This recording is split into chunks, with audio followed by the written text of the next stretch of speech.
Welcome to Global Grand Rounds, a Heart Rhythm TV production.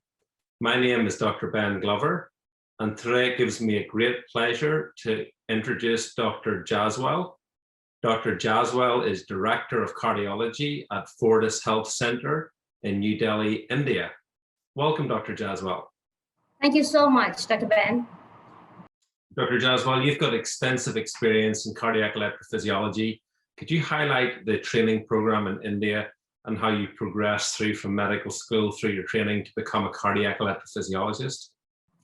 Yeah, so at the outset, I'd like to thank you, Ben, for getting me over here and sharing our experiences. And I think it's a fantastic idea to share cross-border experiences in our training programs. So how it happens in India is that when you enter your medical school, we typically have our training for 5 years, wherein you graduate as a MBBS. And subsequent to that, we go into doing our specialization into either medicine or cardiology, medicine or surgery or ophthalmology. We pick up any of these streams, which is for the 3 years.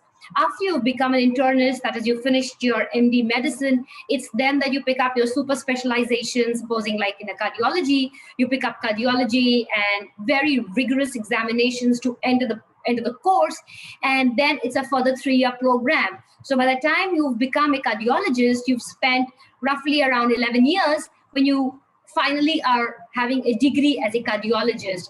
Now imagine after that, after you've spent 11 years, provided you haven't lost any time in between in getting your seats, because you know the population of India, we are sitting at 1390 million. So just to put things in perspective, the United States is 330 million, while we are sitting at 1390 million. So if you've been lucky enough and you've kind of run everything on time, it would take you about 11 years. And it is subsequent to that that you actually begin your training as an electrophysiologist. So you're already in your early 30s, mid 30s, when you begin to train as an electrophysiologist. And in yesteryears, what typically used to happen is that we would be looking at going either to the United States or to Canada or to Australia for our training programs. But it's very nice that now the training programs are much homegrown. We have a very vast experience of our electrophysiologists, and the newer crop of electrophysiologists that are coming are being trained in our home country, because the volumes here, you understand, are very large. However, a few of us yet want to go abroad, get further training hands-on, because we may not have all the tools that few countries are fortunate enough to have. So that's the typical journey of an electrophysiologist in India, if I may say. Dr. Jaswal, I note that you're one of the few female cardiac electrophysiologists in India. We're working very hard to try and establish gender equity in cardiology and cardiac electrophysiology in North America. Can you tell us a little bit and give us a little bit of advice in terms of how you come through the system and what your recommendations would be to trainees coming through the system? So I have this smile because I want to begin with a little piece of news which was circulating in India, that patients who are treated by female cardiologists actually do better than they are from their male counterparts. So let's start with that. Well, I take great pride. I take great pride in being a female cardiologist and subsequently being a female electrophysiologist. And it's rather upsetting, or what shall I say, that if we look at the United States, it's about 5 to 6% that we would have female electrophysiologists, and the number would be even lesser in countries such as ours. Needless to say, the journey, as I just mentioned, is rather long and demanding. But one thing which I'd like to speak to my fellow female colleagues is that no journey is easy. Even when they take up a specialty such as gynecology, I think it's rigorous hours that they put into that field. Somehow there is a mental block that interventional cardiology or electrophysiology is going to be more extensive. I would like to say that this specialty is so rewarding and it's so exciting that it's really worth it. Rather, I would like to tell them that as in gynecology, you may want, or obstetrics, you may have to wake up all night trying to deliver babies. It isn't so here. In fact, if you chart your course career well, electrophysiology can be so exciting and you can plan your day much better. That's absolutely amazing advice. Thank you very much for sharing that. Can you explain to us what the healthcare system in India is like and what the typical journey of an arrhythmia patient, for example, a patient with atrial fibrillation, would be coming through the healthcare system in India? Yeah, so let me put certain things in perspective. As I just mentioned that India is a very vast country. We have to understand its socio-economic diversity is unbelievable. I mean, you have to be here to understand what happens here. We have a population, as I told you, which is huge, enormous. And the registered electrophysiologists with Indian Heart Rhythm Society would be to the tune of about 300 to 320. Now look back. What is the number tending to offer their services to this enormous population? It's an arduous task. It's really something which is really calling. So what do we deal with is the majority, about 45 to 50% of Indian population is young, between 18 to 45 years of age group. I think most of us are so busy doing supraventricular tachycardia ablations, be it AVNRT. We have a very high population of AVRTs, atrial tachycardias, because you must remember the small number of EPs are largely in the metro cities. So we have patients filtering in from nearby towns, coming down to our metro cities for ablation of arrhythmias. Having said that, the major EP lab work time is directed towards relieving arrhythmias of patients who are extremely symptomatic with simple arrhythmias. So we must understand that trying to do AF ablation does take a back seat in our geography. We do not have as much bandwidth of electrophysiologists or the EP lab work time to devote special just AF programs. So patients who come for an AF ablation are well informed that they may have to wait, which could be maybe a week. It wouldn't be more than that. But they are also informed about the challenges of AF ablation, being the cost that is involved, the procedural complications that entail, understanding that he may have to come back for repeat procedures. And I think and believe that every geography thinks differently. You need to have a very mature society to understand that there could be the issue of complications and I may have to come back. While Indian society has matured, but they are still looking at procedures which are a quick fix, one-time fix at a lesser price. Hence, I would say that if I were to say, are we at the apex of our AF ablation programs? I'd say no, we are still developing. It's gathering its roots, it's strengthening itself, but we're not there yet. So that's what I would position myself with. That's an interesting journey.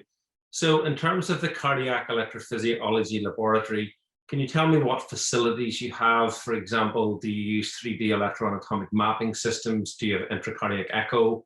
Do you use cryoablation or any other types of technology? And what your typical caseload mix would be? Yeah, so I think that's interesting. Let me tell you that in about a decade, a lot of changes happen in our EP labs. Majority of the EP labs in the metro cities would have the luxury of having three-dimensional mapping systems, be it CARTO, be it EdSide. Some of the labs may have both of them. And in fact, it's very nice to share with you that most of our public hospitals would also have the 3D mapping systems wherever they have an electrophysiology program. However, if you were to talk of ICE, yes, ICE and cryo, these are two things that we are still ready to have in our EP labs, but I'm sure we'll be having them soon. We have the latest catheter ablation catheters. We are using all of them. We have the contact force, we have the penta-array, we have the hybrid. I mean, we have all the newer ablation catheters with us. But yes, ICE and cryo are some things which we're still looking at. So Dr. Jaswal, as you know, like COVID-19 has really ravaged the earth over the last 18 months. And in particular, we see in India, it's really had a very, very significant impact. Could you tell us a little bit about the impact that COVID-19 has had in New Delhi and in India as a whole? So I think if I may sum it up, COVID, I think, has scarred us for life. As gray as it may sound, it is absolutely real. I don't think in our living lives as practicing doctors, we would have ever faced an emotion called helplessness. So that's where we are today. And India's burning. And if I may say that the apex right now is Delhi. And while I'm speaking with you on that, I'm getting goose pimples right now because Delhi is really in a bad state of the second surge that we are in. Patients calling all of us up, asking desperately for a bed. We helpless. We have no idea. What do we tell them? And all of us come back and just tell them that begin awake proning. We're trying to sell them the concept of oral steroids, telling them to somehow get a nurse at home and give intravenous steroid, do awake proning. So this is something which I don't think we'll ever be able to overcome. Our practices have changed. And if I may say, for the past few weeks, we have halted doing any elective procedures because for the want of oxygen and to reserve every oxygen that we can for our patients of COVID. So we've actually stopped doing electives, and all that we have all been doing for the past few weeks is just putting something like pacemakers or somebody with a VT storm needing an ablation. That's about it. We have stopped doing anything more than that. We're in the midst of a storm. And in fact, we're saying that in Delhi, we're in the midst of a tsunami. And every evening when we switch on our television, it's like just hoping and praying that the numbers are going to get better the next day. And while I'm speaking with you, all I can hear is I know there are ambulance sirens going just on all the streets because patients are just being transported and scrambling for a bed. So I think we are in a very bad state and just hoping and praying we come out of it as soon as we can. Yes, I can hear those ambulances in the background. So a very insightful experience. As Gandhi said, you don't know who you have or what you have until you effectively lose it. So I think this makes us appreciate more of what we actually have in life. On that note, can you tell me what personal experiences and personal impact COVID-19 has had on your life? Absolutely, because while we are getting to work, we are at work every day, but I must confess that we are not posted in the COVID wards. We have been doing online work with our COVID patients, but we are not in the COVID wards. Yet the condition in Delhi right now is you must consider everybody to be COVID positive unless you prove otherwise.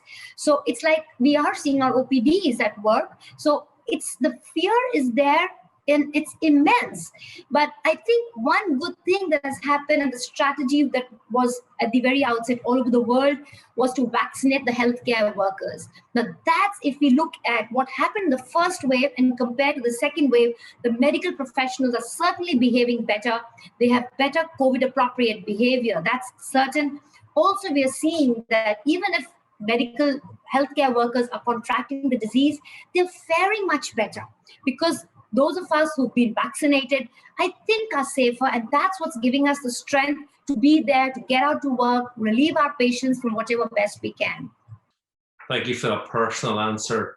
Can you give me 3 interesting things about India, not necessarily related to cardiology or cardiac electrophysiology, but just 3 things that are very distinctively Indian? So I think the biggest strength of Indian culture is to embrace the heterogeneity of each other and the world. Now, tell me, where in the world would it be that you would be living together with over 22 languages and 30 festivals? Take my case, for example. I know 4 languages. I have studied in the southern India. I'm practicing in the northern India, and I celebrate all the festivals together. And I know so many languages. And in fact, although I belong to north of India, I look for someone from south of India so I can speak with them. So I think this is what brings the unique color, and that's the unique fabric of India. And to say that if I were to list just 3 things, I think it would be wrong, because there is so much. If I were to speak of our music, if I was to speak of our cultural festivals, if I was to speak of our food, and I think I would want each one of you, once COVID settles, must visit India once in a lifetime to look at the rainbow of life. I mean, this is a unique place. I myself have so much more to do and so much more to visit, because India is a colored landscape, and you must visit this country to get the flavor, because it is here that I think this is one place where it's a mother of diversity. So you have to visit it to realize the flavor of this country. Okay, that's a great advertisement for India. Dr. Jaswal, I would like to thank you immensely for this interview today. It's been absolutely fascinating, and we've covered some great topics. I would like to add that before this interview, myself and Dr. Jaswal were speaking about the interview, and she told me that she actually went to get a special webcam for this interview, and to get a webcam in the middle of a lockdown in a pandemic in New Delhi is almost impossible. So, I mean, I think that speaks volume as to what an individual Dr. Jaswal actually is. So thank you so much for this interview. It's been a great experience, and I hope to meet you soon in the future.